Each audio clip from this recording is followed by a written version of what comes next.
सी पहले ये क्वेश्चन देखना, क्वेश्चन 6 देखोगे ना, इतना लंबा चौड़ा क्वेश्चन था। लेकिन सी मेरा प्लान देखो क्या है, ये सम को लाइन बाय लाइन रीड करके थोड़े घूम जाओगे तुम लोग, तो इसको मैं अपनी स्टाइल में पहले सम बता रहा हूँ क्या हुआ था। ये देखो मैंने इसकी पूरी तैयारी करके रखी है। यार आई विल एक्सप्लेन कि क्वेश्चन में हुआ क्या था और ये लोग पूछ क्या रहे अपने को। ओके तो सी ये क्वेश्चन है ना, it is based on the real life case of Reliance communications. Anil Ambani का था ना, रिलायंस जियो नहीं, रिलायंस कम्युनिकेशन जो अनिल अंबानी का था, लेकिन अभी वो नहीं रहा। ओके तो ये रिलायंस कम्युनिकेशन के ऊपर एक केस बेस्ड है। तो सी यहाँ पर मैंने जो XYZ लिखा है ना, वो रियल लाइफ में रिलायंस कम्युनिकेशन अनिल अंबानी का कंपनी था। तो सी इन लोग ने है ना, स्वीडन में कंपनी है, उससे सॉफ्टवेयर खरीदा था और सॉफ्टवेयर के लिए पेमेंट किया था। और इसको NR क्यों लिखा, क्योंकि स्वीडन की कंपनी मतलब they are non resident. Okay तो उन लोग सॉफ्टवेयर खरीदा था। अब इसमें पता है कंट्रोवर्सी क्या उठा कि ये सॉफ्टवेयर का जो पेमेंट हो रहा है उसमें TDS काटना चाहिए कि नहीं। उसी पहले कुछ तुमको बेसिक नॉलेज देना पड़ेगा। एक रूल है, कभी भी नॉन रेसिडेंट इंडिया से कमाता है उसको TDS काट के ही देना पड़ता है। सी अपने देसी लोग होते हैं ना, भारत के देसी लोग, उन्हें तो क्या कुछ कुछ इनकम में TDS काट के देना पड़ता है, कुछ कुछ में नहीं लगता TDS। हर चीज पे TDS नहीं आता अगर हम किसी देसी बंदे को पैसा दे रहे। लेकिन नॉन रेसिडेंट को अगर इनकम पकड़ाई, हर इनकम पे TDS काटना ही पड़ता है। देयर इज वन सेक्शन 195, ये रूल है, याद रखना। बाकी अपने जो पढ़ते हैं ना, नहीं नहीं सर TDS तो कमीशन पे, प्रोफेशनल फीस, रेंट वगैरह पे, सी वो सिलेक्टेड चीजों वाला TDS, it is a concept for resident people. But if you are dealing with a non resident, every income is subject to TDS। तो इधर तो ये देखो XYZ मतलब जो रिलायंस था रियल लाइफ है, उन लोग ने पैसा किसको दिया, नॉन रेसिडेंट को। हमने पेमेंट किया, लेकिन NR की तो इनकम बनी ना। और मैंने क्या बताया अभी अभी, एज पर सेक्शन 195 NR की हर इनकम पे TDS काटना चाहिए। बट इसमें एक पॉइंट है, प्रोवाइडेड वो इनकम इंडिया में लाइबल हो टैक्स के लिए। Only if the income is liable to be taxed in India, तो इंडिया वाले TDS काटेंगे ना। लेकिन तो झगड़ा ये हो गया कि डेल्टा की जो इनकम है ना, डेल्टा की इनकम ही है ना, सॉफ्टवेयर बेच के कमा रहा है ना, देखो, तो इसकी इनकम इंडिया में टैक्सेबल होनी चाहिए कि नहीं, उस पर झगड़ा था। क्योंकि अगर टैक्सेबल होनी है तो TDS तो कटना ही है, उसमें कोई शक नहीं है, फिर तो TDS पक्का आएगा। लेकिन अगर ये डिसाइड हो गया नहीं, डेल्टा ने जो सॉफ्टवेयर दिया है उसमें जो उसने कमाया वो इनकम इंडिया में टैक्सेबल ही नहीं है, तो अगर वो इनकम इंडिया में टैक्सेबल ही नहीं है तो फिजूल में TDS नहीं काटते। TDS is what, it's a tax on the income ना, and only if that income is liable to be taxed in India तो TDS आएगा। तो इधर झगड़ा ही ये था। एक ओपिनियन क्या था कि ये डेल्टा को जो पैसा मिला है ना, ये इनकम इंडिया में टैक्सेबल ही नहीं है, और टैक्सेबल ही नहीं है तो TDS नहीं आएगा। और दूसरा ओपिनियन क्या है, टैक्सेबल है, टैक्सेबल है तो TDS आना चाहिए। और पता है ये कैसे डिसाइड होता है, सुनो, एक रूल है, नॉन रेसिडेंट इंडिया में ना कभी भी गुड्स बेचने वाला काम करता है, गुड्स, तो he will be taxed in India only if he has a permanent establishment in India. से तुम लोग को थोड़ा एक्स्ट्रा नॉलेज मिलेगा इधर, और ये सब नॉलेज तुमको डीप में आगे भी और मिलने वाला है। लेकिन मेरे को ये नॉलेज देके तुमको सम सिखाना पड़ेगा, और वह अल्टीमेटली ये सम का सॉल्यूशन बहुत सिंपल है। मैं ये सब पढ़ाई बिगर शॉर्ट में सल्टा भी सकता हूँ, ये देखो ऐसा ऐसा कर लो, लेकिन मैं क्या सोचा था प्रॉपरली समझाऊं, क्योंकि ये नॉलेज किधर ना किधर आगे काम ही आएगा।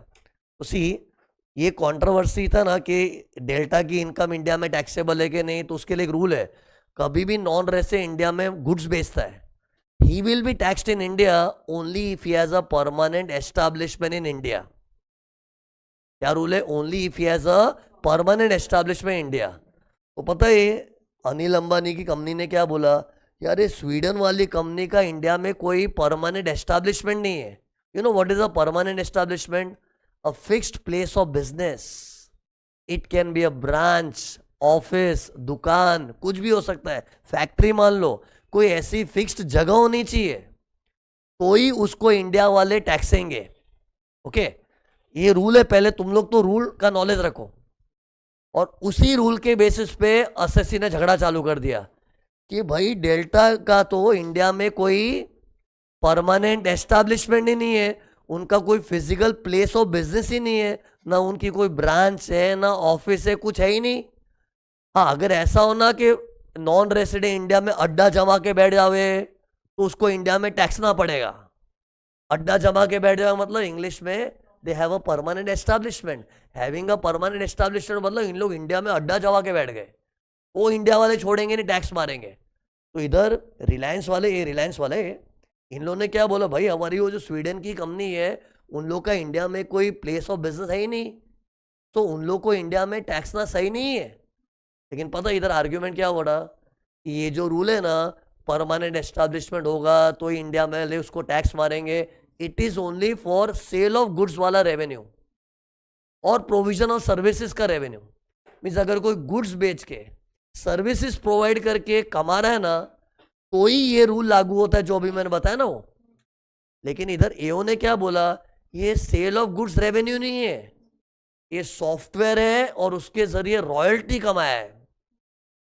डेल्टा ने भारत से रॉयल्टी कमाया है। ये आर्ग्यूमेंट किसका था, एओ का।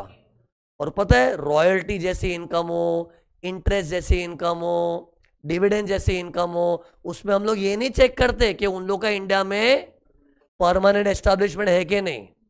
तो एओ ने क्या बोला, मेरे को भी नॉलेज है, मुझे पता है डेल्टा का इंडिया में कोई परमानेंट एस्टैब्लिशमेंट नहीं है, लेकिन वो सब बातें तो कब चेक करते, if the income is from sale of goods, provision of service.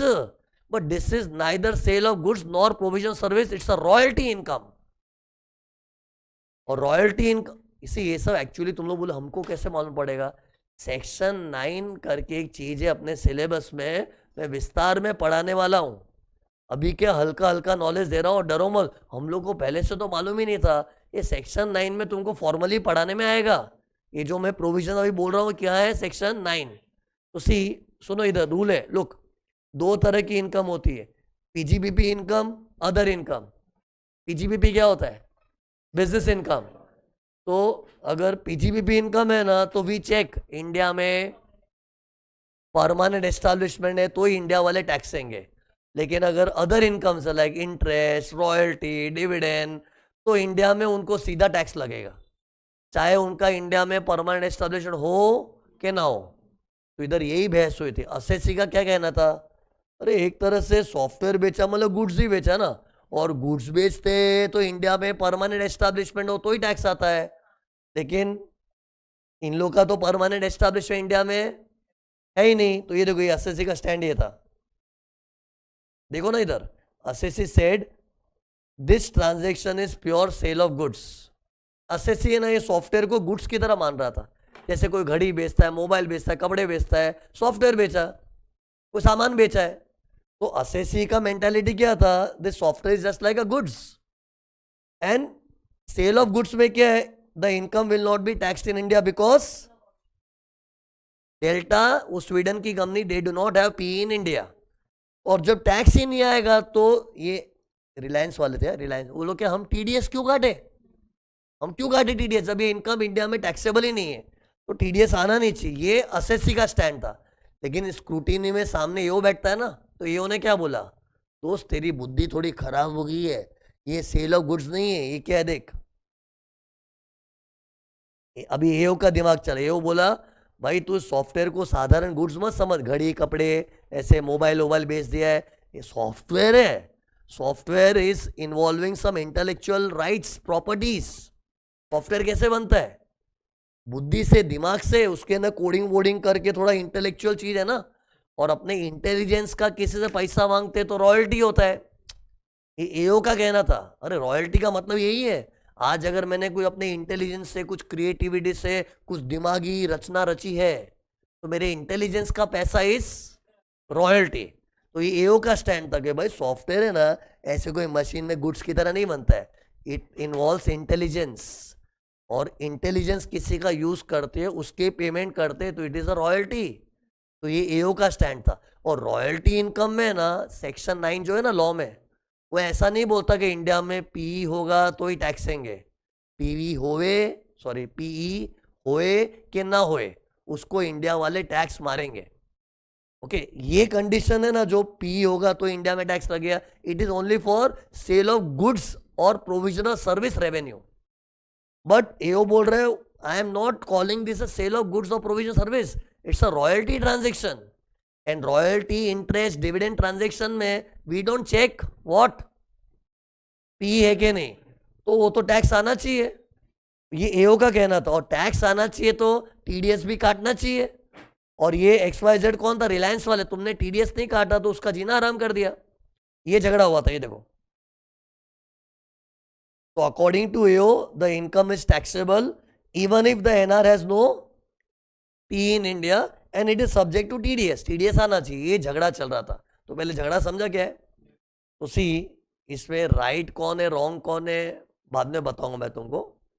फिर ये झगड़े में आगे क्या हुआ मालूम है, एओ ने तो अपने हिसाब से ऑर्डर पास कर दिया। सी कभी बहस होती तो अल्टीमेटली एओ ही अपनी टांग ऊपर रखेगा ना। तो एओ ने क्या किया, ऑर्डर पास कर दिया कि भाई तुमने रॉयल्टी का टीडीएस नहीं काटा, है गलत किया है, ऐसे ऑर्डर पास कर दिया। एसएससी को खराब लगा। एसएससी बोल रहा है, एसएससी कौन था इधर, रिलायंस वाले अनिल अंबानी, बोले किस बात का इस पे टीडीएस आता ही नहीं है। उन लोगों को तो ये स्टैंड था, तो उन लोगों ने अपील की। अपील कहाँ करते, सीटा में। तो सीटा ने उसके फेवर में जजमेंट दिया, not because of Anil Ambani था। सीटा को भी लगा हाँ यार ये तो यार कोई गुड्स बेचा हुआ ट्रांजेक्शन है, और कोई गुड्स बेचता तो इंडिया वाले कब टैक्स देंगे, अगर इंडिया में पी है तो इधर तो पी नहीं है, तो इस पर टैक्स नहीं, टीडीएस नहीं आना चाहिए। मतलब सीटा ने एसएससी के फेवर में जजमेंट दिया, एसएससी जीत गया, यस। फिर बाद में एसएससी की जीत, डिपार्टमेंट की हार, हारा हुआ डिपार्टमेंट काउंटर अपील किया, किधर, आईटैट में। आईटैट में अपील किया, ओके। और आईटैट में जो अपील किए ना, तो आईटैट ने एओ के फेवर में जजमेंट दे दिया। आईटैट ने बोला बराबर है यार, ये तो रॉयल्टी है, सॉफ्टवेयर को ऐसा कोई घड़ी मोबाइल कपड़े लत्ते जैसा सादा गुड्स में समझो, software is having some intellectual things, तो the transaction is in the nature of royalty. तो इस पे तो चाहे इंडिया में पी हो कि नहीं हो टैक्स आना ही चाहिए।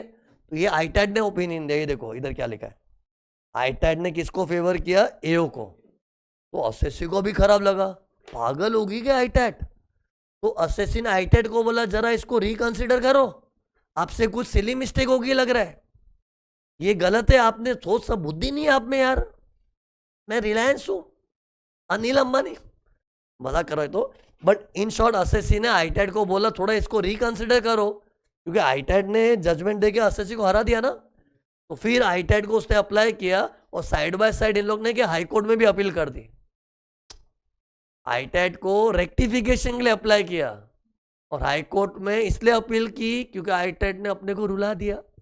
आईटैट gave a judgement which was in the favour of department. तो एसएससी हाई कोर्ट में अपील भी कर दिया, प्लस उसने आईटैट को भी बोला थोड़ा रिकंसिडर करो, क्योंकि अपेरेंट मिस्टेक का रेक्टिफिकेशन तो कर सकते हो ना।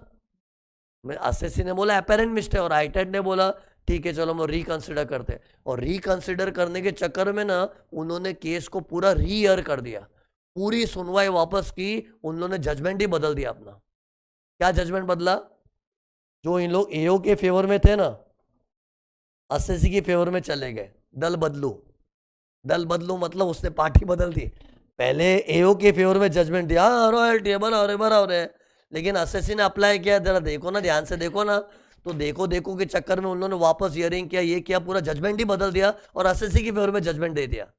और एसएससी के फेवर में जजमेंट दिया ना, तो किसको खराब लगा, डिपार्टमेंट। तो डिपार्टमेंट वाले आईटैट पागल हो गई है, you can not change your judgement. एक बार जो मैंने कमिटमेंट की उसके बाद में अपने आप की भी नहीं सुनता हूं, ऐसा होना चाहिए आईटैट का। तुमने जजमेंट देके जजमेंट बदल कैसे दिया। तो इस बात का सीन खड़ा कर दे किसने, डिपार्टमेंट ने। तो फिर फाइनली कंक्लूजन क्या आया कि आईटैट ने बहुत गलत किया, दे कैन नॉट रिव्यू। तो सी इधर क्वेश्चन में यही पूछा है आईटैट ने जो अपना जजमेंट बदला वो सही है कि गलत है, गलत है। तो सी इतनी लंबी कहानी है, लेकिन शॉर्ट में पॉइंट तुमको पढ़ाया हुआ था, किधर पोस्टर के अंदर आर था, पोस्टर में आर क्या था, रिव्यू एंड रेक्टिफिकेशन। चलो कोई अपेरेंट मिस्टेक है, सिली मिस्टेक है, मतलब जिससे कोई जजमेंट नहीं बदल रहा है, अरे यार silly mistake, that is okay. इधर तो एक बार जजमेंट ऐसा दिया, फिर जजमेंट ही पलटी हो गया, पूरा जजमेंट चेंज कर दिया। तो रिव्यू है, वो तो अलाउड ही नहीं है, वो ही इन लोग ने रियल लाइफ में किया था। तो अपने को आंसर में यही लिखना है कि भाई ये लोग अपना जजमेंट चेंज नहीं कर सकते। ओके अब सुनो, अब तुम लोग का एक क्यूरियोसिटी होना चाहिए। तो आईटेट ने जो किया वो तो गलत है, अपना जजमेंट बदल नहीं सकते, बराबर है। पर सर इधर एक्चुअली सही क्या है, मतलब ये इधर एक्चुअल में सच क्या है? सुनो, ये चीज को रॉयल्टी बोलना नहीं बोलना डिपेंड करता है। ओके सी, आज अगर मैं तुमको है ना MS ऑफिस का सॉफ्टवेयर देता हूं, अरे माइक्रोसॉफ्ट वर्ड, एक्सेल, वो सॉफ्टवेयर तुमको बेच रहा हूं, तो यूज करते रहो, फिर then it's a sale of goods, क्योंकि you are getting the right only to use it, not to further sell it, copy it and do it further. See आज सॉफ्टवेयर मतलब जैसे अपने ऑफिस में होता है ना वो यार, MS ऑफिस वगैरह, वर्ड, एक्सेल वगैरह, तो वो भी हम लोग सॉफ्टवेयर खरीदते, लाइसेंस्ड कॉपी भी खरीदते हैं, लेकिन वो सेल ऑफ गुड्स होता है। क्यों? कि उसमें अपने को जो सॉफ्टवेयर मिला है, अपने को अपने सेल्फ यूज के लिए मिला है, उसको हम लोग कुछ चेंज करके, वेरीफाई करके, उसको बेच के, कॉपी करके अपने धंधा थोड़ी कर सकते, अपने यूज के लिए मिलता है। तो ऐसा होता है ना, then it's a sale of goods. But अगर रियल लाइफ में क्या होता है, मैं रिलायंस को जो सॉफ्टवेयर मिला था, रिलायंस को वो सॉफ्टवेयर ऐसा था ना, उसमें इन लोग को पूरा प्रोग्रामिंग का कोड होता है ना, वो तक मिला था, उनको ये राइट्स भी मिला था कि इसका जो सोर्स कोड होता है, सोर्स कोड मतलब कोई भी सॉफ्टवेयर बनता है ना, उसमें पहले कोडिंग करते हैं, वो कोडिंग भी दे दिया था, उसको तुम चेंज कर सकते हो, मतलब इसको तुम कॉपी करो, वेरीफाई करो, मॉडिफाई करो, जो करना है करो, ऐसा खाली यूज करने को ही नहीं दिया था। सी दो चीज, सॉफ्टवेयर खाली यूज ही करने मिल रहे हैं, तो किसी ने गुड्स बेचा, सामान बेचा है। लेकिन रिलायंस के केस में एक्चुअली क्या हुआ था, उनको जो सॉफ्टवेयर मिला था वो खाली यूज करने तक उनका राइट सीमित नहीं था, यूज के अलावा मॉडिफाई कर सकते। एक्चुअल ऐसा बोला था, सोर्स कोड मिल गया था, सोर्स कोड मतलब प्रोग्रामिंग का पूरा लैंग्वेज ही दे दिया था, आप इसके अंदर चेंज करके सॉफ्टवेयर को मॉडिफाई कर सकते हो, अपग्रेड कर सकते हो, कॉपीज बना सकते हो, बेच सकते हो, जो करना है कर सकते हैं। फिर तो अपने को किसी ने कॉपीराइट जैसा दे दिया है, देन इट इज रॉयल्टी। और एक्चुअली रॉयल्टी था रियल लाइफ में। लेकिन क्वेश्चन इसमें नहीं बना है ना, क्वेश्चन बच्चों को ये थोड़ी पूछ रहा है, बच्चे बता ना रॉयल्टी है कि नहीं, वो नहीं पूछ रहा है। इधर बच्चों में कौन सा नॉलेज टेस्ट किया रहा है, आईटेट ने जो अपना जजमेंट बदला वो सही है कि नहीं वो बोल तू, बाकी दुनियादारी छोड़, हमको ये नहीं तेरे को पूछना है कि रॉयल्टी है कि नहीं, ये तो मैं तुमको आउट ऑफ क्यूरियोसिटी तुमको माइंड में आएगा इससे बता रहा हूं कि रियल लाइफ में रॉयल्टी था, रियल लाइफ में रॉयल्टी था, और ये ही सही था। क्यों रॉयल्टी था? बिकॉज ये सॉफ्टवेयर वॉज ऐसे नहीं कि सॉफ्टवेयर लेके हम खाली यूज ही करेंगे, जैसे अपने ऑफिस में सॉफ्टवेयर टैली वैली का होता है, अपने तो खाली यूज ही करते, वैसा नहीं था। अपने को सॉफ्टवेयर मिला, उसके साथ एडिशनल राइट्स मिले, apart from using the software we were having the rights to modify the software, further make copies and sell, so many other rights were there, so it was in the nature of royalty in real life anyways। But वो सब exam में मत लिखने हैं ना, वैसे भी question पूछे हुए एग्जाम में कि रॉयल्टी माना जाएगा कि नहीं, तब ये नॉलेज डालो। बट इधर क्या पूछा था, जो भी कहानी थी आईटेट ने सही किया है क्या? नहीं, जजमेंट बदलना सही नहीं है। Yes.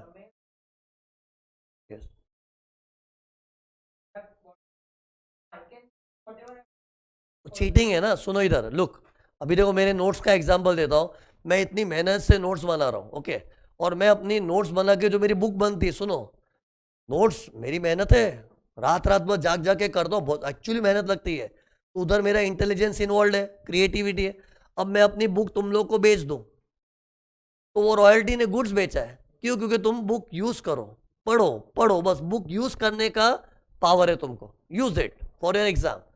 पर अगर बच्चे को बोलो ये तू बुक यूज कर, तू खुद भी पढ़ाने में यूज कर, दूसरों को पढ़ा, ये कर वो कर, है ना, इसको तू आगे जाके बेच, तेरे नाम से बेच, इतना सब दे दिया, तब वो रॉयल्टी ट्रांजेक्शन होता है। लेकिन पता है मार्केट में तो ऐसी चीटिंग चल रही है ना, कि मैं तुमको मेरा बुक दे दूं ना, तुमको मैं राइट ना भी दूं तो भी तू करेगा, वो पायरेसी बोलते हैं, चीटिंग है, okay, that is infringement. Ideally कायदे के हिसाब से क्या होता है पता है, मैंने अपना तुमको बुक दे दिया, तू खाली यूज ही कर रहा है, तो गुड्स दिया है। लेकिन अगर मैं बोल रहा चल मैं अपना पूरा नोट्स, मेरे कंप्यूटर में जो भी वर्ड फाइल्स वगैरह नोट्स की है, पूरा आईपैड का नोट्स देखो ऐसे ओपन कॉपी दे देता हूँ, तू इसको खुद भी यूज कर, लोगों को पढ़ाने में यूज कर, तू खुद पढ़ा पढ़ा के पैसा छाप, जो करना है कर, मतलब तुमको उससे कमाने की भी राइट्स दे रहा हूं further, then it is a royalty transaction. Okay, but ये officially I should give you. But आज की तारीख में तो है ना, इतना लूज चल रहा है इंडिया में, मैं तुमको राइट नहीं दूं तो भी तू करेगा, तो भी तुम करोगे, बट वो चीटिंग है. ऐसे तो कितने लोग मेरी नोट्स लेके यूज करके इन लोग पढ़ा के they are using it, but officially I am never given the rights to anyone ना, but that is unofficial. But I am just relating an example कि बच्चों को मैं बुक दे रहा हूँ, तो मैं सेल ऑफ गुड्स कर रहा हूँ, लेकिन बच्चे को बोलो ले मेरी बुक ले, तू तो पढ़, इसके अंदर तू चेंजेस करके पढ़ाने में भी यूज कर, तू भी इससे पैसा कमा, तब वो रॉयल्टी ट्रांजेक्शन हो जाता है. Okay, anyways, the what is the conclusion in this question? ITAT ने जो किया गलत किया. ये देखो इधर सी, मैं तुमको है ना कुछ वर्ड्स बताना चाह रहा हूँ जो तुम लोग को समझ नहीं पाएंगे. देखो ऐसा, लुक हियर, इधर है ना ये डट्टा करके लिखा था ना, see there are certain words जो तुमको बताना. ये क्या होता है? Double taxation avoidance agreement.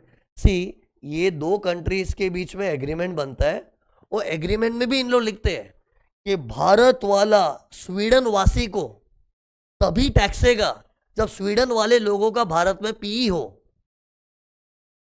ऐसा डबल टैक्सेशन एग्रीमेंट्स में लिखते हैं लोग. See, DTAA is double taxation avoidance agreement, it's an agreement between two countries. तो वो कंट्रीज लोग एग्रीमेंट बनाते, उसमें टर्म्स लिखते हैं कि इंडिया, तू हमारे स्वीडन के बंदे को टैक्स कब मारेगा? अगर इंडिया में परमानेंट एस्टैब्लिशमेंट हो, खास करके गुड्स और सर्विस बेचने का रेवेन्यू हुआ. हाँ, बाकी रॉयल्टी इंटरेस्ट वगैरह हुआ तो डायरेक्ट टैक्स मारो, ऐसे टर्म्स लिखे हुए. तो क्या है, असेसी ने क्या वो लिया पॉइंट कि देखो इंडिया स्वीडन के बीच में एग्रीमेंट है, वो एग्रीमेंट में भी लिखा है कि इंडिया वाला तभी टैक्स देगा जब उन लोग का इंडिया में पी हो, लेकिन उनका तो इंडिया में पी नहीं है, बोले ऐसा कुछ लिखा हुआ इधर. तो आई एम जस्ट टेलिंग यू कि डट्टा क्या होता है, उसमें भी टर्म्स लिखे होते हैं कि एक देश दूसरे देशवासी को कब टैक्स कर सकता है, कब नहीं कर सकता. ओके, फिर एक और चीज, मेरे को लैंग्वेज का खाली इशू आता है कोई कोई जगह.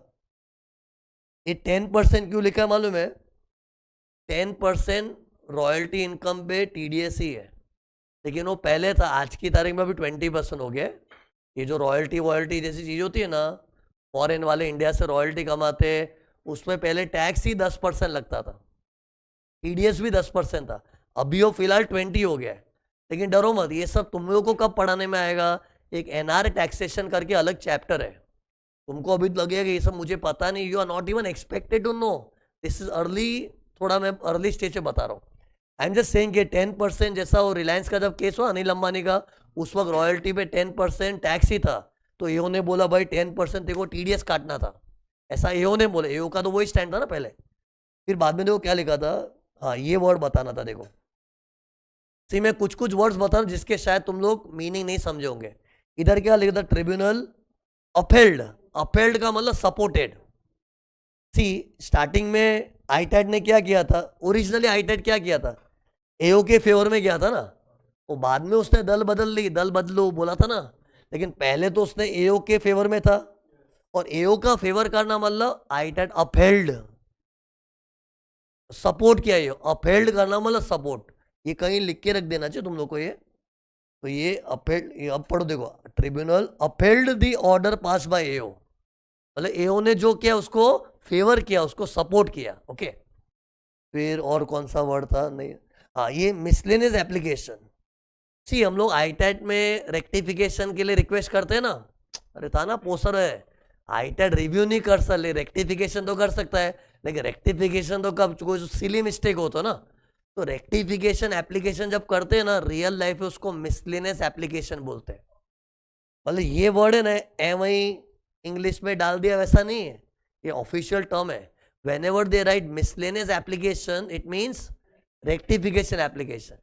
मीन्स असेसी तो रेक्टिफिकेशन के नाम की एप्लीकेशन किया था, लेकिन आईटैट रेक्टिफिकेशन तो छोड़ रिव्यू ही कर दिया.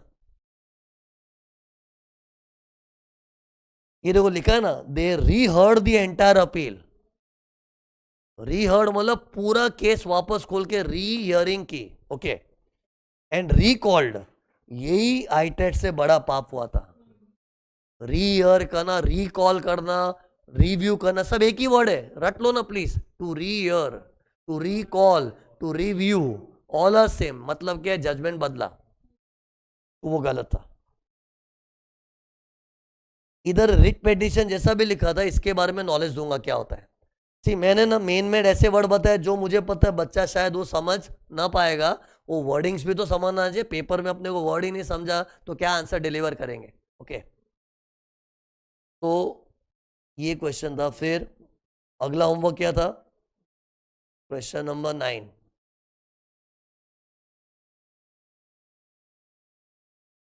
अभी धीरे धीरे ना और अच्छे अच्छे लेवल की चीजें आएगी, तुम लोग को अपना परफॉर्मेंस इंप्रूव करना ही पड़ेगा, पहले बता रहा हूं।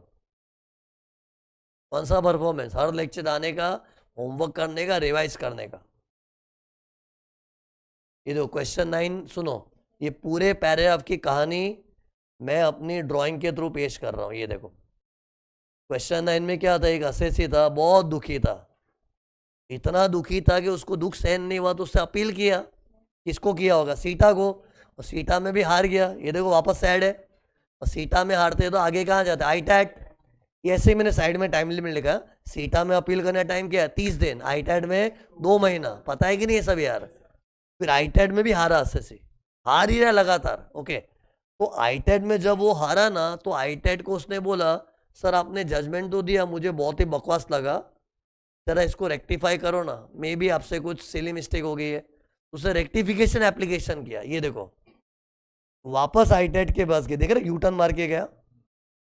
ये देखो पहले आईटेट में गया था, रोया, फिर वापस यूटर्न मार के आईटेट के पास ही गया कि उसको रेक्टिफाई करो। इसको बोलते हैं उसने मिसलेनियस एप्लीकेशन फाइल किया, लैंग्वेज याद रखो। ओके, और आईटेट ने रेक्टिफाई भी नहीं किया, बोले नहीं करने का यार। मेरे को था आईटेट में रेक्टिफाई करने का टाइम लिमिट क्या था, यार तुम लोगों को याद नहीं रहेगा, बहुत तकलीफ हो जाए। अभी मैं कैसे अपना खून निकाल के प्रूव करूं कि पढ़ना है तुमको सब। 6 मंथ्स। आईटेट के ऑर्डर में कुछ भूल चूक होती है ना, अपेरेंट मिस्टेक, तो 6 महीने में हम लोग उसको रिक्वेस्ट करते, अप्लाई इन 6 महीना, रिप्लाई का कोई टाइम नहीं है। तो हो सकता है इन लोग ने वो 6 महीने के टाइम में अप्लाई किया होगा, और रिप्लाई आया लेकिन नेगेटिव रिप्लाई आया। अभी भी असेसी सैड है, दिख रहा है असेसी सैड है। फिर असेसी ने क्या सोचा, अब मैं हाई कोर्ट जाऊंगा। और एक्चुअली तो पता है हाई कोर्ट जाने का टाइम क्या होता है, 120 डेज फ्रॉम आईटैट जजमेंट। और आईटैट का जजमेंट तो देखो ये दिन ही आ गया था। पहली बार जब असेसी रोया था ना, वो आईटैट के जजमेंट से तो रोया था, और जिस दिन आईटैट का जजमेंट आया उसके ताबड़तोड़ विद इन 120 डेज में हाईकोर्ट अप्रोच करना चाहिए। लेकिन उन लोग क्या आईटेट के साथ ही टाइम पास कर रहे थे, जजमेंट दिया, रेक्टिफिकेशन यही करो, तो उस चक्कर में हाई कोर्ट में जाने का 120 दिन आगे निकल गया। एंड फाइनली हुआ क्या देखो, 439 डेज का डिले हो गया in filing the appeal. Delay क्यों हुआ मालूम है कि नहीं, सी आईटेट का जजमेंट आने के बाद तुरंत हाई कोर्ट में नहीं गए ना, देवर ट्राइंग, चलना आईटेट में ट्राई मार के देखते ना, अपने रेक्टिफिकेशन के लिए एप्लीकेशन करते, शायद उन्होंने कुछ चेंज कर दिया, ये कर दिया। सी अपने को सब नॉलेज है कि आईटेट अपना जजमेंट बदलने नहीं वाला है, कोई सिली मिस्टेक है तो स्कोप है, चेंज हो सकता है, लेकिन पब्लिक को नॉलेज नहीं होता है। तो पब्लिक तो क्या है, आईटेट ने जजमेंट दिया, वापस उसको मिसलेनियस एप्लीकेशन कर दिया, करो करो करो, और उसमें टाइम निकल गया ना। अरे टाइम निकल गया, फिर हाईकोर्ट में जाना, टाइम खत्म। फिर हाईकोर्ट में गए ना, तो हाईकोर्ट को क्या बोला, हम लोग की मजबूरी है, हम तो 120 डेज में अपील करना चाहते थे, लेकिन ये जो डिले हुआ ना उसमें हमारा जेन्यून रीजन था। रीजन क्या दिया उन लोग ने, कि हम लोग आईटैट में उलझ गए थे, हम लोग उनको रेक्टिफिकेशन के लिए कोशिश कर रहे थे, लेकिन वो नाकामयाब हो गए, तो उसमें क्या हम लोग का टाइम वेस्ट हो गया। तो हम लोग का जेन्यून रीजन है, प्लीज इसको कंडोन कर दो। और पता है अपील फाइल करने में अगर डिले होता है ना, और जेन्यून रीजन है, तो कंडोनेशन मिलता भी है। जेन्यून रीजन है तो हाईकोर्ट को ये रीजन बड़ा ही वाहियात लगा, जेन्यून नहीं लगा। तो हाईकोर्ट ने बोला ठीक है, 120 दिन से कोई लेट अपील फाइल करता है और उसमें कोई जेन्यून रीजन है तो हम लोग कंडोनेशन देते हैं, लेकिन तुम्हारे केस में कोई जेन्यून रीजन नहीं है। ये कोई जेन्यून रीजन नहीं कि हम लोग रेक्टिफिकेशन ट्राई मार रहे थे। अरे ट्राई मारने में कोई बुराई नहीं है, मार, लेकिन तू साइड बाय साइड अपील कर सकता हाईकोर्ट में, पैरेलल रेमेडी होती, पैरेलल। जैसे पता है एक एसएससी को क्या करना चाहिए, आईटेट का जजमेंट, अरे मजा नहीं आया, मेरे को मजा नहीं आया, तो तुरंत हाई कोर्ट में पेपर डाल दे और देखो आईटेट में वो ट्राई मारना ना, क्या ट्राई मारना है, रेक्टिफिकेशन, तो पैरेलली कर दे। तू खुद ही टाइम की इज्जत नहीं कर रहा है एंड फिर हमको बोल रहा है नहीं हम लोग की गलती नहीं, हम लोग का जेन्युइन रीजन है। You should respect time. Why have we kept the time limit of 120 days? Respect time. You didn't respect. जिसको सच में रिस्पेक्ट होती तो क्या करता, आईटेट के जजमेंट से उससे अगर दुख हो रहा है ना तो हाई कोर्ट में अपील तुरंत डाल देता, प्लस पैरेलली आईटेट में रेक्टिफिकेशन कर देता। लेकिन ये भाई साहब तो नहीं, हम तो आईटेट में रेक्टिफिकेशन में पूरा करेंगे, पूरा खेल लेंगे, फिर बाद में अपनी दाल निकली अब हाई कोर्ट जा रहे हैं। तो ये जेन्युइन रीजन नहीं, इसी जेन्युइन रीजन मतलब अनअवॉइडेबल। जैसे आज अगर कोई बच्चा बोले सर मेरे को ठीक नहीं लग रहा था बट उसके लिए लेक्चर आना पॉसिबल था, तो जेन्युइन रीजन नहीं बोलते। लेकिन वो हॉस्पिटल में कोई बच्चा एडमिटेड है तो पॉसिबल ही नहीं है, then it is a genuine reason. So genuine reason is something which is unavoidable, उसका कोई सॉल्यूशन ही नहीं है। लेकिन इधर सॉल्यूशन था। क्या सॉल्यूशन था कि जब उन लोगों ने आईटैट को रेक्टिफिकेशन एप्लीकेशन किया, पैरेलली हाई कोर्ट में अपील कर सकते थे, तो पॉसिबिलिटी थी ना, तुमने एक्सप्लोर नहीं की, तो it is not a genuine reason. जैसे बच्चा मेरे क्लास में नहीं आ पा रहा तो घर बैठे लाइव देख सकता, पॉसिबिलिटी है ना, फिर भी बोले नहीं नहीं मेरे को नहीं पड़ा, तो फिर जेन्युइन रीजन नहीं लगता ना। तो इधर क्या था, हाई कोर्ट ने कंडोनेशन का मना कर दिया, क्या बोल के, ये जेन्युइन रीजन नहीं है, तो एसएससी भड़क गया, सुप्रीम कोर्ट में चला गया।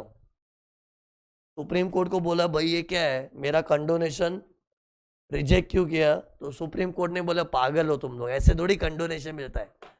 माना कि लॉ बोलता है कि due to genuine reason delay होता है तो वी कैन कंडोन, बट तेरा जेन्युइन रीजन है, मतलब सुप्रीम कोर्ट में भी हार गया। फाइनली कंक्लूजन क्या है, was high court right in not condoning? They were right, because SSC did not deserve condonation, because his delay in filing the appeal was not due to genuine reason, and his reason was not genuine because he had the option of parallelly filing his papers in high court, but नहीं किया, तो it's not a genuine reason, उसको condonation नहीं मिला, मतलब सही है, SSC गलत है, पागल है वो। ये भी रियल लाइफ की घटना है। स्पिनेकॉन, SSC का नाम है स्पिनेकॉन, ये देखो स्पेलिंग देखो, ऐसा दिखता है इंग्लिश में, Spinecom India private limited. Spinecom India private limited में रियल लाइफ में ऐसा हुआ था। ठीक, ये भी कुछ नई चीज नहीं है, मैंने तुमको बताया था ना कि अगर अपील फाइल करने में डिले होता है and if the delay is due to genuine reason, underline genuine reason, then they will condone, but here it was not a genuine reason, इससे कंडोनेशन नहीं मिला। अब देखो मैंने क्वेश्चन तो सिखा दिया, लेकिन इधर कुछ वर्डिंग्स को लेके डाउट आ सकता है। ये देखो ये 260A क्या लिखा है मैं, हाई कोर्ट में अपील करने का सेक्शन 268A है। सुनो एक से, मैं तुमको है ना ये अपील के चैप्टर में कुछ कुछ जगह सेक्शन नहीं बताए थे ना, ऊपर ऊपर सुनो ना। सीटा की थियरी 246A से 251 में दी है, याद नहीं रखना है, नॉलेज के लिए। आईटैट की थियरी 252 से लेके 255 तक है। हाई कोर्ट की थियरी का सेक्शन है 260 capital A 260 capital B, supreme court 261 262। ये सेक्शंस मैं तुमको बताए नहीं थे बिकॉज लेस इंपॉर्टेंट। फिर 262 गया 263 264 पढ़ाया था मैं तुमको, रिवीजन था ना। ये अभी क्यों बता, क्योंकि इधर लिखा 260 है, मतलब हाई कोर्ट में अपील करने का सेक्शन है। तो इन लोग 439 डे से लेट हुए, वो हाई कोर्ट में अपील करने में लेट हुए, ऐसा लिखा है। फिर ये क्या लिखा था ना, लिमिटेशन एक्ट। लिमिटेशन एक्ट बोलता है कि अगर कोई टाइम की लिमिट की कदर ना कर पाए और उसमें बेचारा जेन्युइन रीजन लेके बैठा है, तो टाइम की लिमिट लेके खड़ूस मत हो जाओ, थोड़ा लेट गो कर दो। अरे ये जो रूल है ना, कंडोनेशन मिलता है, ये कंडोनेशन मिलता है ना, उसका एक अलग से एक्ट ही है, लिमिटेशन एक्ट 1963। उसमें क्या लिखा है, if a person has a genuine reason for filing the appeal beyond the prescribe time, then condonation देना चाहिए। एंड फिर देखो वापस मिसलेनियस एप्लीकेशन लिखा, मतलब क्या होता है, रेक्टिफिकेशन था ना। एसएससी इधर रेक्टिफिकेशन ट्राई मारा था, लेकिन उसमें टाइम वेस्ट हो गया। तो उसमें एसएससी का गलती नहीं है, तो ट्राई मारने में थोड़ी कोई गलती है, लेकिन side by side high court में अपील कर देना था, वो नहीं किया ना। तो बस अभी तो हाँ, और ये क्या लिखा, ऑल्टरनेट रेमेडी। ऑल्टरनेट रेमेडी क्यों लिखते, सुनो इधर, आईटेट से मैं दुखी था ना, तो मेरा मेन रेमेडी तो क्या है, हाई कोर्ट के पास जाओ, बट मैंने ऑल्टरनेटली आईटेट को ही वापस दिया, जरा देखो और शायद आपसे कोई सिली मिस्टेक और रेक्टिफिकेशन। तो दो रेमेडी तो ऑल्टरनेट बोलते हैं ना। तो एसएससी क्या बोला, अरे मैं हाई कोर्ट में आ जाता but I was busy in alternate remedy. SSC क्या बोला, मैं हाई कोर्ट में आ तो जाता, मुझे पता हाई कोर्ट आना होता है, मुझे भी 120 दिन का ज्ञान है, लेकिन मैं ऑल्टरनेट रेमेडी में उलझ गया था। लेकिन ये रीजन वैलिड नहीं है, तू ऑल्टरनेट रेमेडी में उलझ गया तो उलझ ना, लेकिन साइमल्टेनियसली हाई कोर्ट में पेपर डालना था ना, क्यों नहीं किया। जो चीज पॉसिबल थी फिर भी नहीं करोगे तो उसको जेन्यून नहीं बोलते। सी मैं रीड इसलिए कर रहा हूं ताकि क्या तुम लोग को वर्डिंग्स भी समझना चाहिए ना यार। तो कंक्लूजन क्या है, ये देखो, whether delay can be condoned, no, किस ग्राउंड्स पे, because they were busy in alternate remedy. तो उस कारण से, अरे क्वेश्चन में नहीं है whether delay can be condoned, answer is no, because the delay of 439 days is not due to genuine reason, so it cannot be condoned. Okay, anyway सिखा तो दिया ही था, लेकिन क्या सेंटेंस वाइज है, वर्डिंग्स भी समझना पड़ता है।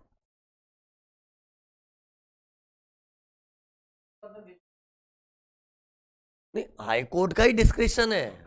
सी ये देखो, ये केस में ना हाई कोर्ट का ही डिस्क्रिप्शन होता है कि कंडोन करना है कि नहीं। तो हाई कोर्ट ने अपना डिस्क्रिप्शन यूज किया, हमको कंडोन नहीं करना है।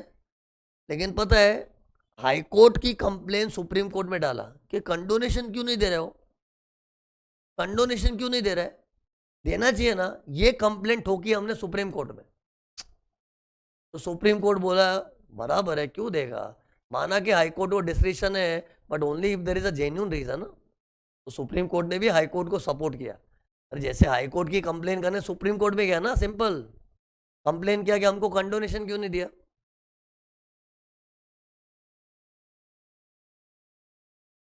नहीं, man not, this is not a genuine reason. See समझ नहीं रहे तुम लोग, हाई कोर्ट मे और मे नॉट कंडोन, वो तो रूल है, बट दैट इज, उसका बेसिस क्या है, जेन्युइन रीजन। और सब में खुल्लम खुल्ला बोला है कि उनका रीजन जेन्युइन नहीं है, तो उन लोग कंडोन करेंगे ही नहीं। सी हाई कोर्ट को भी पावर दिया, मतलब उन लोग मिसयूज थोड़ी करेंगे, वाहियात रिया चलना चला लेंगे अपना, ये सब चलता है, ऐसा नहीं है। हाई कोर्ट को भी रिस्पॉन्सिबली बिहेव करना है ना। तो उसके माइंड में क्या रहा है, हाई कोर्ट को चलाना तो चला तो सकती थी ना, नहीं चला सकते। अगर चलाए तो ये लोग रिस्पॉन्सिबली बिहेव नहीं कर रहे। रिस्पॉन्सिबल बिहेवियर क्या होता है, जेन्यून रीजन है तो कंडोन करो, और क्वेश्चन में तो लिखा ही है जो उनका एक्सक्यूज था वो जेन्यून एक्सक्यूज नहीं है। ओके, जो भी इन लोग रेक्टिफिकेशन का ट्राई मार रहे थे, it was possible to parallelly file the appeal within the 120 days time, but you didn't do, it is not a genuine reason. तो ये क्वेश्चन 9 हो गया। ओके, अब है ना, अगले क्वेश्चन में जाने के बाद है ना, इस वक्त एक तुमको ऐसी जनरल पॉइंट बता रहा हूं। बहुत बार क्या है, जनरल पॉइंट चल रहा है, एसएससी को है ना बहुत ऐसा लगता है धरती पे अन्याय हो रहा है मेरे साथ, तो उसमें एक कॉन्स्टिट्यूशनल रेमेडी यूज कर सकते हैं।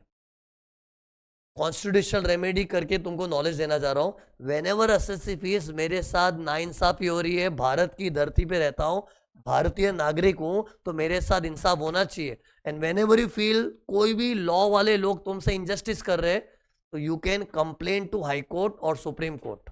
ये देखो, जैसे एग्जाम्पल दे रहा हूं, अभी मैं एक क्वेश्चन खत्म हो, जनरल बात कर रहा हूं। ये देखो, जैसे ये था ना 264 सेक्शन, याद है 264 में मैं सीआईटी सीसीआईटी के पास गया और उसने मेरा मदद नहीं किया, बाद में दी एंड हो गया। अरे दी एंड है ना, इधर एसएससी को बुरा क्यों लग रहा है कि इधर सीआईटी सीसीआईटी ने बहुत ही इलॉजिकल बिहेवियर दिखाया। He could have helped me, but his behaviour was very abnormal, और मेरी मदद नहीं की और मेरा धन दी एंड हो गया इधर। तो इधर उसको लग रहा है यार मैं एकदम हेल्पलेस हूं। तो कभी भी किसी भी एक्ट में तुमको हेल्पलेस फील होता है ना, you can use constitutional remedy. मतलब क्या होता है में, हम लोग हाई कोर्ट को सीधा लेटर डालेंगे, उसको बोलते हैं रिट पिटीशन। क्या बोलते हैं? Writ petition. और हाई कोर्ट में अगर नहीं चला तो सुप्रीम कोर्ट में जाएंगे, उसको बोलते हैं स्पेशल लीव पिटीशन। तो ये वर्ड है ना, writ petition, special leave petition, these are words used in constitution of India. But constitution of India को कब इन्वोक करेंगे? जब कोई पर्टिकुलर एक्ट तेरा साथ नहीं दे रहा है। क्योंकि भारत में जितने भी एक्ट है ना, वो बच्चे, उनका बाप कौन है? Constitution of India, it's the father of all laws. तो सी, इनकम टैक्स लॉ में सेक्शन 264 है ना, वो बोलता है कुछ नहीं हो सकता, दी एंड। तो इनकम टैक्स लॉ की क्या औकात? उसका पप्पा कौन है? कॉन्स्टिट्यूशन। तो हम लोग कॉन्स्टिट्यूशन इंडिया का रेमेडी यूज करेंगे कि माना कि इनकम टैक्स लॉ में लिखा दी एंड, बट मेरा दी एंड नहीं होना चाहिए था, क्योंकि मेरे साथ सीआईटी सीसीआईटी ने ढंग से व्यवहार नहीं किया था। ढंग से व्यवहार नहीं किया है ना, उसको इंग्लिश से क्या बोलते हैं? They didn't follow the principles of natural justice. Justice करने के कुछ सिद्धांत होते हैं कि कोई दुखी है तो उसकी सुनो, ये करो वो करो, लेकिन उनके कोई प्रिंसिपल सिद्धांत ही नहीं है। जस्टिस करने ही नहीं आता। मैं एप्लीकेशन किया, वही ठुकरा दिया, नहीं करने जा, क्या करेगा? नहीं करने का। तो ये वियर्ड बिहेवियर है ना। तो ऐसा वियर्ड बिहेवियर में बेचारा असेसी को तो क्या लगेगा, अरे यार मेरा तो दी एंड हो गया, अभी तो लाचार फील हो रहा है। तो कोई भी लॉ में तू ऐसा हेल्पलेस फील हो रहा है ना, रेमेडीलेस, क्या बोलते हैं? Remediless, then you can invoke constitution of India. और उसमें दो ही स्टेज है, हाई कोर्ट में जाओ, मजा नहीं आया तो फिर सुप्रीम कोर्ट में जाओ। हाई कोर्ट में गए तो रिट पिटीशन, सुप्रीम कोर्ट में गए तो स्पेशल लीव पिटीशन। ये ऐसे जनरल नॉलेज दे रहा हूं, तो ये तुम लोग जनरलाइज कर दो। खाली इनकम टैक्स में, कंपनी लॉ में भी अप्लाई होता है।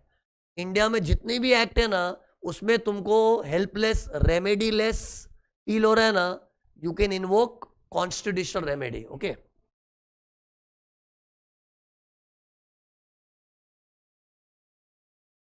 सी वो रिट पिटीशन कर सकते हैं इन लोग, जरूरी नहीं कि एक्सेप्ट करेंगे, ऐसा कोई जरूरी नहीं कि तुरंत जवाब आ जाएगा, उसमें भी टाइम लगता है। नॉट नेसेसरी ना, वो नेगेटिव रिप्लाई आया होगा, एकदम जेन्युइन, बहुत रेयर है।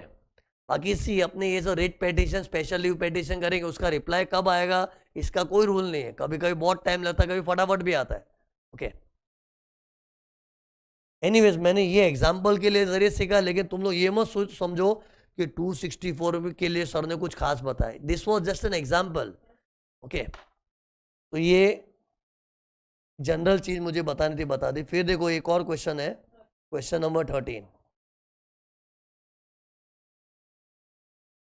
सी क्वेश्चन 13 में इसकी कहानी देखो, मैं इधर देख के बताऊँ। ये कहानी देखी, मैं तुमको अपने नोट्स के थ्रू बता रहा हूँ, सेम स्टोरी। लुक, क्वेश्चन 13 में देखो क्या हुआ था। लुक हियर, ये केस लॉ, ये जो क्वेश्चन है, it is based on IDBI का केस। आईडीबीआई बैंक है ना, उसके बेसिस के ऊपर ये केस बना है। तो सी, AY 21-22 का असेसमेंट हुआ था अंडर 143(3), और ऑर्डर, ये ऑर्डर की डेट है, ऑर्डर कब पास हुआ था? 15 जून 2022 को ऑर्डर पास हो गया था। ओके, असेसमेंट ऑर्डर डेट है। और ऑर्डर में देखो क्या हुआ था, 3 पॉइंट पर डिस्कशन हुआ था। सी, जब स्क्रूटिनी होती है ना, तो मैंने क्या बोला, हर चीज खोल के नहीं बैठते, कुछ 4-5 पॉइंट के ऊपर डिस्कशन होता है। तो ये एसएससी के केस में ना 3 पॉइंट पे डिस्कशन हुआ था। गिनाऊं? एक, ये देखो, 1 2 3। और डिस्कशन का नतीजा क्या था में, एक अनएक्सप्लेन क्रेडिट करके कुछ डिस्कवर किया एओ ने, उसको इनकम में जोड़ दिया। यू नो अनएक्सप्लेन क्रेडिट क्या है? मेरे बुक्स ऑफ अकाउंट्स में ना कुछ क्रेडिट है, जैसे देखो, cash account debit to mister Rakesh, mister Rakesh credit है। एंट्री बोलना सुना नहीं तो एंट्री क्या बोला? Cash account debit to Rakesh, तो टू राकेश क्रेडिट हो गया ना। तो उन्होंने बोले ये क्या है टू राकेश, तो मैं समझा ही नहीं पाया। राकेश नाम का कोई पार्टी नहीं था, ऐसे कुछ भी डाला है। मैं बोला हाँ, मैंने राकेश से लोन लिया है। बोले कौन है राकेश? उसका पैन कार्ड दे, आधार कार्ड दे, कौन है? पता ही नहीं पाया। उनको मालूम पड़ा जरूरी तेरी इनकम है।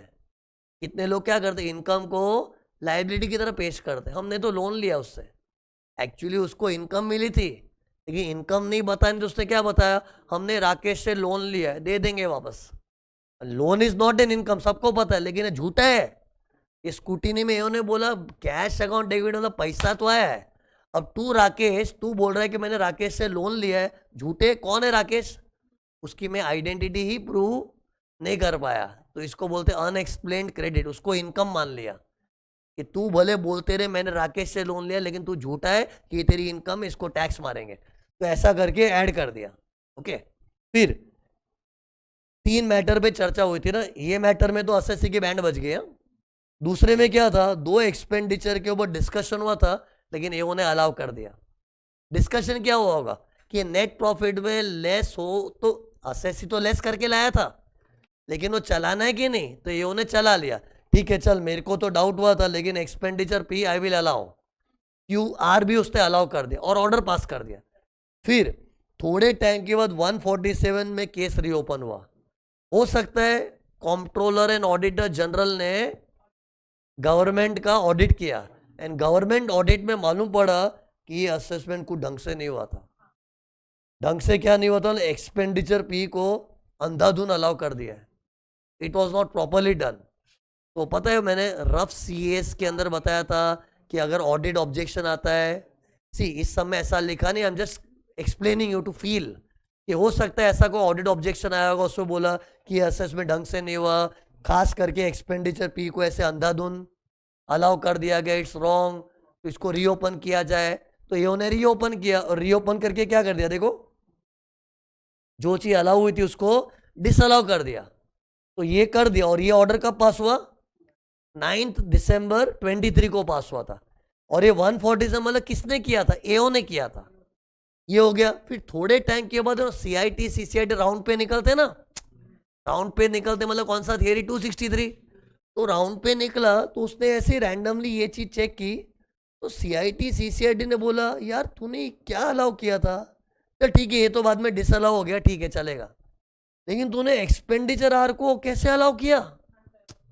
ये सीआईटी जब राउंड पे निकला, एओ को ताने मारा कि तूने अलाउ कैसे किया, this is erroneous, prejudicial to government. Tell me the government को प्रीजुडिस कैसे पहुंचा। अरे कुछ अलाउ करना मतलब प्रॉफिट चढ़ा हो गया, प्रॉफिट चढ़ा तो टैक्स कम, एसएससी के मजे, लेकिन गवर्नमेंट को नुकसान हुआ। तो इस बात का सीन खड़ा कर दिया किसने, सीआईटी सीसीआईटी, और वो 263 का तलवार लेके आ गया है। ओके, तो टेल मी इसके लिए 263 कर सकते हैं, कर सकते कि नहीं, 263 कर तो सकते ही है। अरे आज अगर कुछ अलाउ हुआ है और अलाउ होना एरोनियस है and it is prejudicial to government, तो 263 कर तो सकते ही है ना, तो इसको 263 में ले ही सकते हैं ना, लेकिन उसकी टाइम लिमिट क्या है, 2 इयर्स। लेकिन कहां से गिनना है इसके ऊपर बहस हो रही है इस सब में। क्वेश्चन में ये आर्ग्यूमेंट नहीं, 263 हो सकता है कि नहीं, हो सकता है, लेकिन उसका 2 इयर्स गिनना कैसे। 2 ऑप्शन क्या है, या तो मेन ऑर्डर से 2 इयर्स गिनो, या फिर दूसरा जो रीअसेसमेंट ऑर्डर है वहां से 2 इयर्स गिनो। पता है मार्केट में कितने लोग की थिंकिंग क्या है, सुनो मार्केट में रॉन्ग थिंकिंग है। एक बार असेसमेंट होता है, उसके बाद रीअसेसमेंट होता है ना, तो पुराना ऑर्डर कचरे की पेटी में डाल दो, रीअसेसमेंट मतलब नई चीज आ गई है, मतलब ये रॉन्ग थिंकिंग है।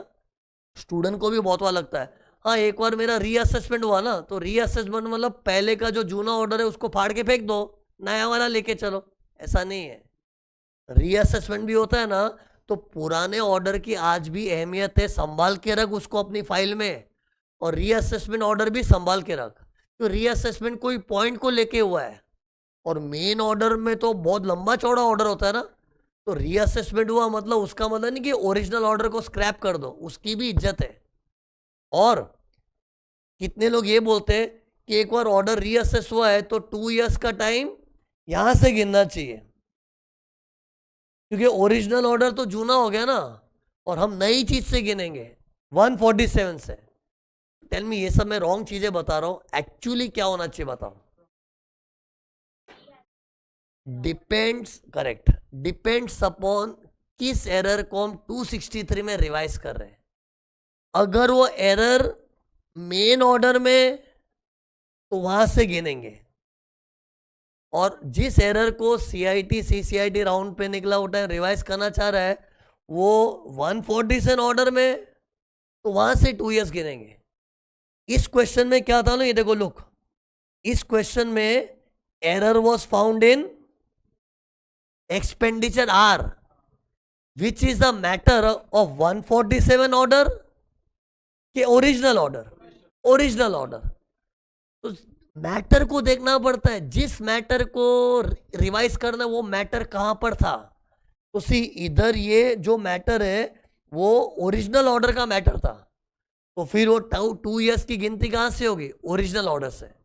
हाँ अगर ऐसा होता नहीं, देखो सीआईटी राउंड पे निकला, उसने बोला यार ये एक्सपेंडिचर पी तूने डिसअलाउ तो किया लेकिन ढंग से नहीं किया, नहीं डिसअलाउ किया लेकिन थोड़ा और डिसअलाउ करना था। मतलब ऐसा सोचो ना, अरे मतलब उसको गवर्नमेंट का उसमें भी नुकसान लग रहा है, अरे अलाउ चीज की डिसअलाउ की मतलब नेट प्रॉफिट में ऐड बैक हो गया। लेकिन सीआईटी राउंड पे निकला तब क्या बोला, ये तूने डिसअलाउ तो किया लेकिन ढंग से नहीं किया, तूने वर्किंग बराबर नहीं किया, मतलब जितना ज्यादा ऐड होना चाहिए उतना नहीं किया। मतलब इसी के अंदर कुछ नुक्स निकाल रहा है। नुक्स क्या छोड़ो ना, पॉइंट इज इसी के अंदर वो कुछ नुक्स निकाल रहा है ना, तो 2 इयर्स का time limit should be counted from ये वाला डेट।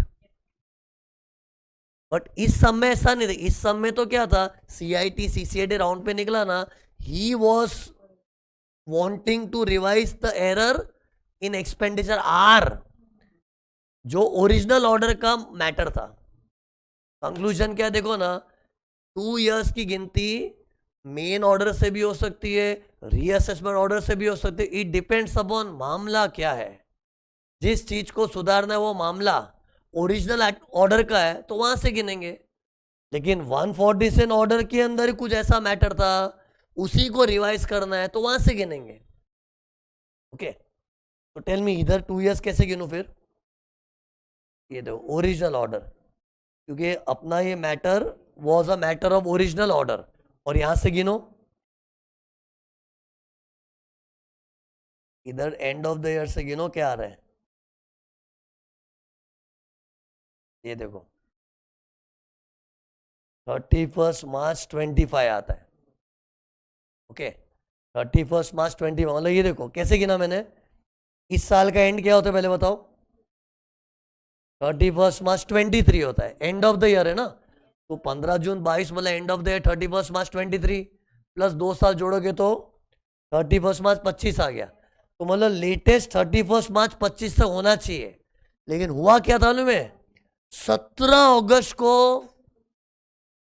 263 वाला ऑर्डर पास हुआ। टेल मी इस 17 अगस्त विद इन टाइम के टाइम के बाहर निकल गया है, अगस्त है, अगस्त मार्च के बाद जाता है। मतलब एक्चुअली आईडीबीआई का केस था ये, सुन आईडीबीआई के केस में सीआईटी सीसीआईटी ने 263 का कागज बना भी दिया। मैंने बना कैसे बनाते, वो वाइटिंग लगा के नया कागज बनाते, ऐसा एक्टिंग किया था ना, वो नया कागज बना भी दिया, लेकिन उस पर उंगलियां उठी, उस पर पॉइंट आउट किया ये गलत है। क्यों गलत निकला, क्योंकि उसने 17 अगस्त 25 को किया, which is with in 2 years के आफ्टर 2 इयर्स, तो ये गलत हुआ था, इट वॉज रॉन्ग। सी तुम लोग को भी नॉलेज मिला, तुम लोग को बहुत ऐसा लगेगा ऐसा रियल लाइफ में करते भी कैसे, रियल लाइफ में लोगों का कॉन्सेप्ट क्लियर नहीं है। मैं तो टीचर हूं, मैं तुमको पूरा कॉन्सेप्ट क्लैरिटी से बता, लेकिन रियल लाइफ में ये सब गुफअप्स होता ही है।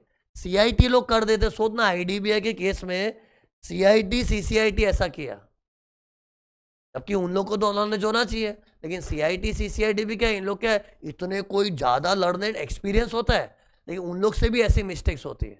अपने तो क्या एकेडमिक्स की तैयारी कर रहे हैं ना, तो बारीकियों में हम लोग पढ़ रहे हैं, तो उसने गड़बड़ क्या की, और उसने आर्ग्यू भी किया सीआईटी सीसीआईटी ने कि हम तो ये ऑर्डर से गिनेंगे।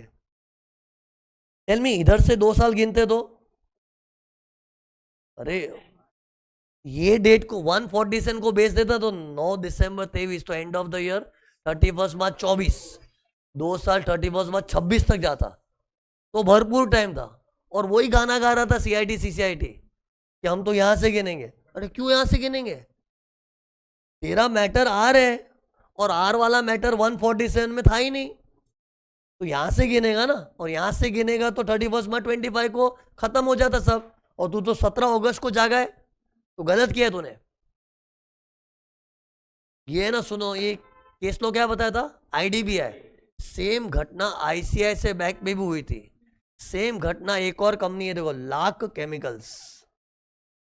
लाख केमिकल्स ये कंपनी का नाम है, लेकिन तुम लोग स्टडी मटेरियल वगैरह मेरे कंटेंट में IDBI देखोगे, क्योंकि लेटेस्ट केस IDBI का हुआ था। लेकिन तो मैं तो कई सालों से पढ़ा रहा हूँ ना, मेरे बहुत पुराने बैचेस में मैं जब पढ़ाता था ना, लाख केमिकल्स करे बोलता था। फिर कुछ बैचेस में मैं ICICI बैंक का नाम लेता था, इन दिनों में मैं IDBI बोल रहा हूँ। तुम लोग कोई भी नाम लिखोगे चलेगा, कि तीनों केस में सेम स्टोरी थी, सेम जजमेंट आया। ओके,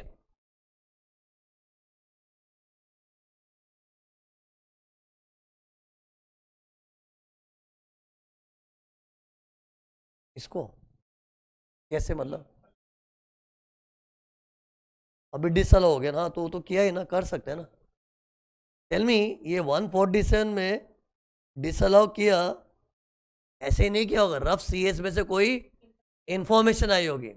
147 हुआ मतलब इट इज अंडरस्टूड, इंप्लाइड है कि रफ CS में से कुछ हुआ होगा। तो मैंने एग्जाम्पल भी क्रिएट किया ना, रफ CS में से हो सकता है ऑडिट ऑब्जेक्शन आया होगा।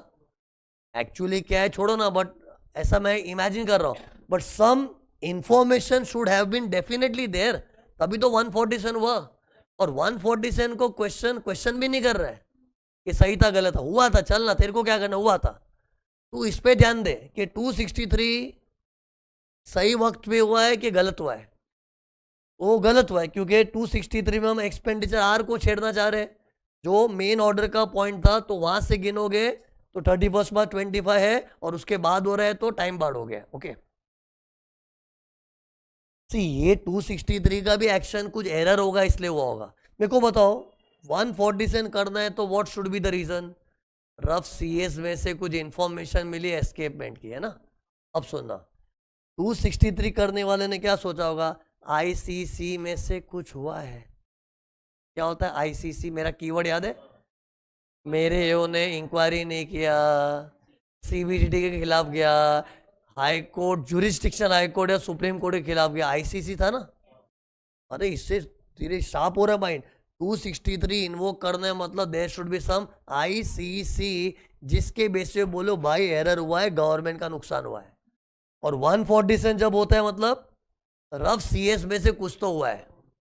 एनीवे, मैं एक्स्ट्रा बात कर रहा हूँ, क्या बार बार अलग अलग टोन से बोल बोल के, क्या अपने दिमाग में री इन्फोर्स हो रही कुछ चीजें। ओके, तो ये खत्म हो गया क्वेश्चन नंबर 13। ओके, यस,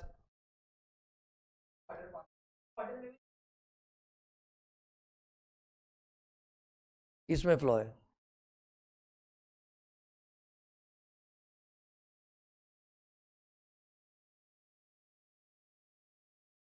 सी उसका डाउट कैसे है, देखो, ये सर इधर सुनो, अभी मैंने क्या बोला, अगर एरर मेन ऑर्डर में तो मेन ऑर्डर से गिनो। पहले मेरा सुनो, फिर मैं उसका डाउट बता रहा। एरर मेन ऑर्डर में तो मेन ऑर्डर से गिनो, अगर 147 में एरर है तो वहां से गिनो। तो क्या बोल रहा है सर, ये तो 147 में एरर है ना, कि 147 में एक्सपेंडिचर P को ही डिसअलाउ किया, R को क्यों छोड़ दिया, R को क्यों छोड़ दिया? अरे R को छोड़ा, उसके लिए कुछ इंफॉर्मेशन नहीं थी, और 147 ढंग से नहीं किया, कोई एरर नहीं है। सी 147 होने के बाद भी बहुत बार अपने सेटिस्फेक्शन नहीं मिलता, ढंग से नहीं किया है, तो that is not an error. See उसके माइंड में क्या, हम ये भी तो बोल सकते 147 ढंग से नहीं हुआ था। अरे ढंग से नहीं हुआ था, बट वो डील तो खाली एक्सपेंडिचर P से किया था ना, मतलब उसके माइंड में समझा क्या आ रहा है कि एक्सपेंडिचर R को उस वक्त क्यों नहीं ले लिया, इसमें 147 में। अरे कुछ इंफॉर्मेशन नहीं होगी। अरे गवर्नमेंट क्या, जब तक कुछ हाथ में नहीं आता उन लोग कुछ कर भी तो नहीं सकते ना। वो तो आज लग रहा है, आज तू CIT राउंड पे निकला, आज लग रहा है यार जिस वक्त 147 हुआ था उस वक्त लगते हाथ आर को भी सल्टा देते ना, वो तो बाद में तो सब लगता है, वो तो बाद में तो तुमको भी रियलाइज होगा 2-3 एग्जाम देने के बाद। यार पहली बार ही पढ़ लिया होता तो सब खत्म हो जाता ना यार।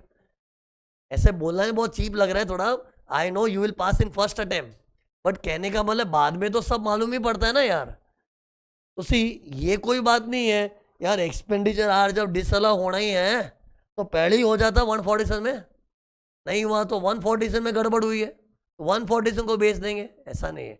147 में ध्यान नहीं आया होगा टाइम, अलाउ होके कहाँ पड़ा है, आर वाला एक्सपेंडिचर अलाउ होके कहाँ पड़ा है, ओरिजिनल ऑर्डर में बैठा है, तो उसका ठिकाना ओरिजिनल ऑर्डर है, तो वहां से 2 years गिनना पड़ेगा। ओके,